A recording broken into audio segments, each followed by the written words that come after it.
Salut tout le monde, j'espère que vous allez bien les amis, j'espère que vous avez passé une belle soirée. Quel match de fou entre le Real et l'Atlético. Demi-finale de Super Coupe d'Espagne et une demi-finale qui restera, je pense, dans les mémoires parce qu'on a eu un spectacle incroyable entre les deux équipes. Ça s'est terminé à l'issue des prolongations par une victoire 5-3 du Real dans un match complètement fou. On a eu 3 partout après 90 minutes et puis donc la prolongation qui a été dominée par le Real. L'Atlético n'a rien fait en prolongation. C'est une victoire logique, hein. Le Real a quand même montré beaucoup plus sur cette rencontre que l'Atlético, qui a vraiment fait mal par contre, hein, l'Atlético, mais le Real s'est créé beaucoup plus de situations et a eu l'envie, hein, vraiment de remporter cette victoire parce que l'Atlético, on sentait bien sur les prolongations que le seul souhait des Colchoneros c'était d'atteindre la séance des tirs au but.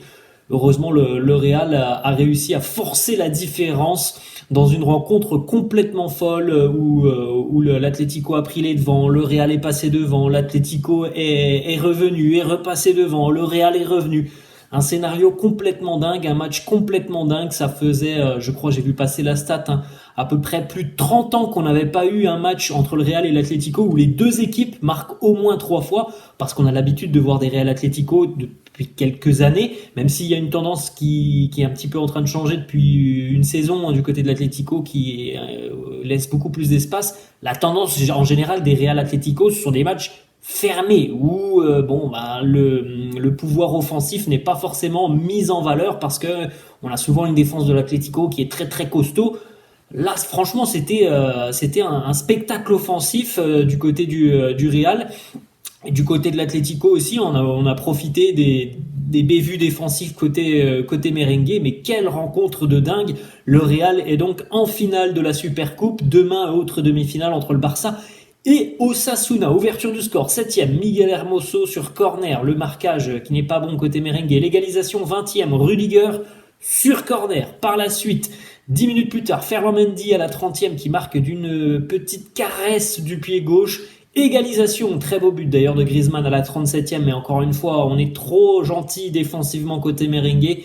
Par la suite, en seconde mi-temps, c'est l'Atlético qui reprend l'avantage à la 78e CSC de Kepa. Et grosse erreur, on peut le dire, hein, de Kepa qui ne gère pas du tout sa sortie.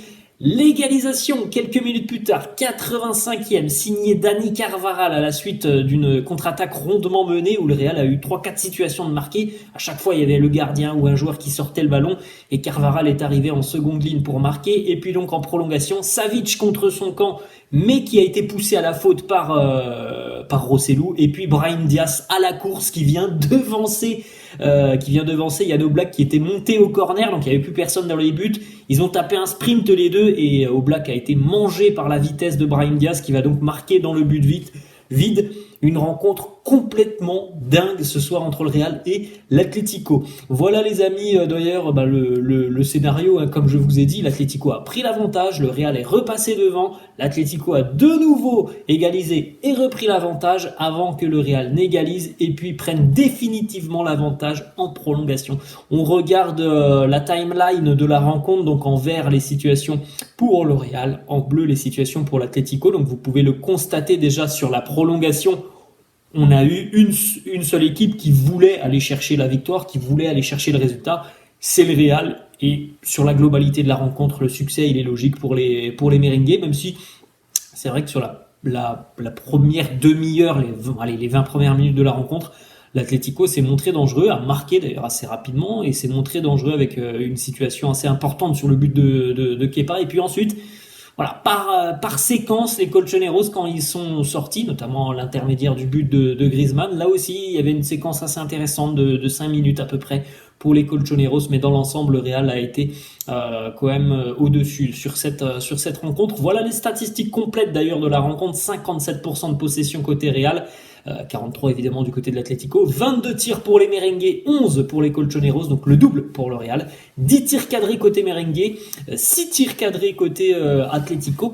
Madrid, on regarde les amis la compo d'équipe de Carlo Ancelotti pour affronter les Colchoneros. On retrouvait donc Kepa dans les buts, Nacho et Rudiger en charnière, Ferland Mendy à gauche, Dani Carvajal à droite, Tchouaméni, Modric, Valverde milieu de terrain, Bellingham en soutien des deux attaquants qui étaient Vinicius et Rodrigo a noté, ce qui est quand même complètement dingue du côté du Real, les 3 premiers buteurs de cette rencontre, hormis donc les buteurs en prolongation, les 3 premiers buteurs, ce sont des défenseurs. Mendy, Rudiger et Carvajal qui ont marqué, donc quand même un scénario assez fou sur ces 3 premiers buteurs. Kepa, franchement je pense que ce soir, le Real est qualifié en finale, c'est super, très bien. Mais je pense que ce soir, on peut tirer un petit peu des enseignements sur la prestation de Kepa. Il me semble qu'il est fautif, ça, il n'y a pas de doute sur le 3e but de l'Atlético. Il me semble qu'il y a peut-être mieux à faire sur la frappe d'Antoine Griezmann. Donc je pense sincèrement qu'il n'a pas été rassurant. Il y a eu une sortie aussi, me semble-t-il, en seconde mi-temps, à la 75e à peu près, sur Morata. Ou peut-être pas sur Morata. Bref, il y a une sortie où il doit sortir beaucoup plus rapidement et il est à 2 doigts au final de faire faute parce qu'il hésite. Donc vraiment pas hyper rassurant ce soir Kepa, et ça je pense que c'est des bons points de marquer pour Lunin parce que franchement la prestation de Kepa, on n'a pas vu autant de confiance chez Kepa que ce que l'on voit chez Lunin depuis quelques semaines. Donc voilà, je pense sincèrement qu'il y a des enseignements à tirer ce soir du match de Kepa. En ce qui concerne la charnière, match énorme de Rudiger qui a été buteur en première mi-temps, c'est lui qui a permis au Real d'égaliser.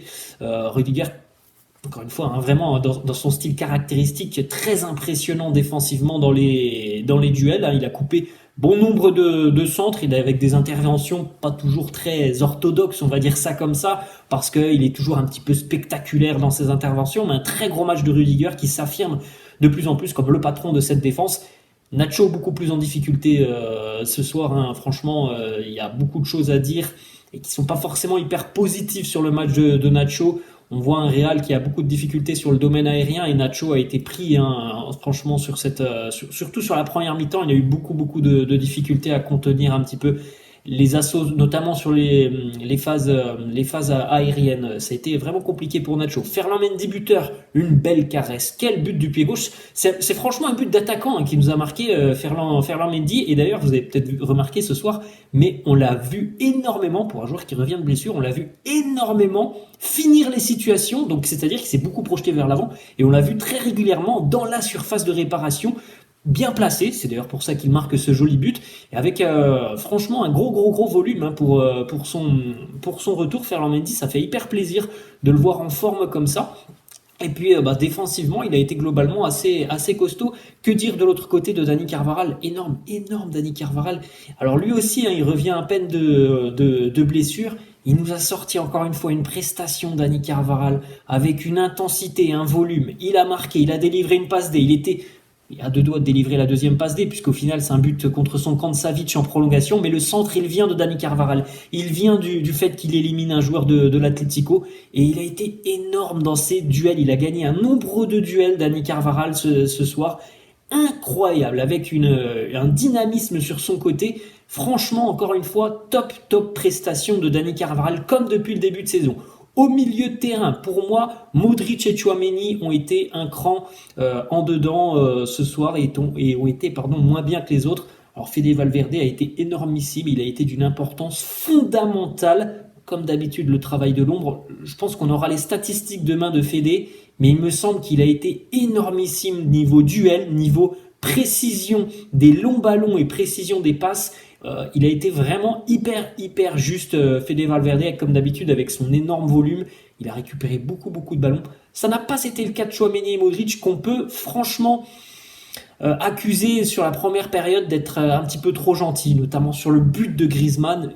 Franchement, il doit faire mieux, les deux, Modric, Tchouaméni. Je crois qu'il y a Nacho aussi qui est dans le coin, mais il faut aller agresser un peu plus Griezmann, qui a trop l'opportunité de se mettre dans une bonne situation de frappe. Donc ça n'a pas été un super match pour Modric et Tchouaméni.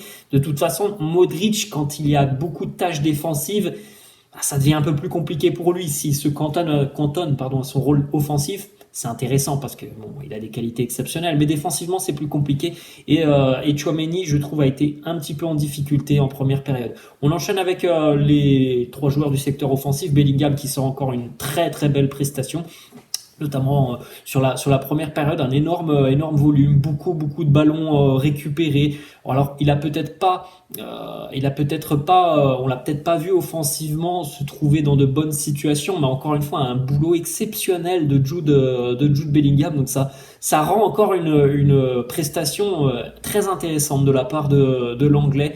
Beaucoup de ballons récupérés, beaucoup d'agressivité. Je pense que ce soir, on peut voir un petit peu le profil d'un Bellingham travailleur pour l'équipe, peut-être un petit peu plus sur un rôle défensif. Quand je dis défensif, c'est l'agression de l'adversaire. Depuis le début de saison, on le voit être très performant offensivement. Là, je pense qu'il était plus dans un registre où il y avait besoin de récupérer des ballons au milieu de terrain, d'agresser. Eh bien, il l'a très bien fait. On continue avec les deux attaquants. Rodrigo, qui, franchement, je trouve, Rodrigo est à l'heure actuelle, depuis à peu près 2-3 mois, il est sur une forme étincelante. Il a fait beaucoup, beaucoup de différence ce soir. Il a eu une occasion énorme de marquer en première période. Ça a été sauvé miraculeusement par Oblak, mais il avait tout bien fait sur cette situation. Le crochet, la frappe croisée. Malheureusement, Oblak nous sort un arrêt incroyable. J'adore vraiment ce que fait Rodrigo. Il bouge vraiment offensivement, il déménage, il bouge, que ça soit à gauche, à droite, il déménage énormément. Vinicius a été un peu décevant sur la première période, c'était mieux en seconde mi-temps. Il s'est créé pas mal de situations. C'est lui qui amène d'ailleurs la situation qui va amener à l'égalisation de Dani Carvajal. Donc il a fait des différences sur la seconde mi-temps. Voilà, on sait, il revient de blessure, il faut qu'il reprenne un petit peu de rythme. Donc voilà, très bonne prestation de Rodrigo. Vinicius assez bon en seconde période, c'était limite en première période, hein, il n'a pas fait beaucoup de différence. Et il faut aussi souligner que les entrées en jeu aujourd'hui côté Real ont fait énormément de bien. L'entrée de Kroos qui a stabilisé un petit peu le milieu de terrain, l'entrée aussi de Camavinga qui a été très à l'aise, on a vu aussi Dani Ceballos entrer, on a vu aussi Arda Güler, mais surtout, et je pensais même qu'on allait le voir un petit peu plus tôt dans cette rencontre, l'entrée de Brahim Diaz. Brahim Diaz a fait d'énormes différences une nouvelle fois. Lorsqu'il est entré en cours de jeu, il a marqué donc à la 122e. Il y avait eu il a éliminé, je crois, Axel Witsel dans la défense. Il a envoyé un ballon mi-centre, mi-tir que Vinicius était à 2 doigts de reprendre pour faire le 4-3, je crois que c'était en prolongation ou alors en fin de match.